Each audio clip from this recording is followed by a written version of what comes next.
In this video, I'm going to explain how to apply for a certificate of sponsorship under the UK Charity Worker Visa route.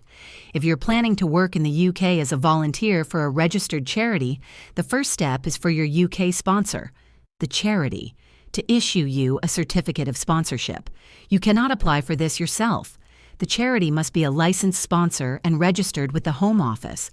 Once they offer you a volunteering role, they'll assign you an electronic COS with a unique reference number. This certificate confirms your role, duties, and unpaid nature of the work. It's valid for 3 months and must be used when applying for your visa. The role must be eligible under the Charity Worker Visa and must not replace a paid position.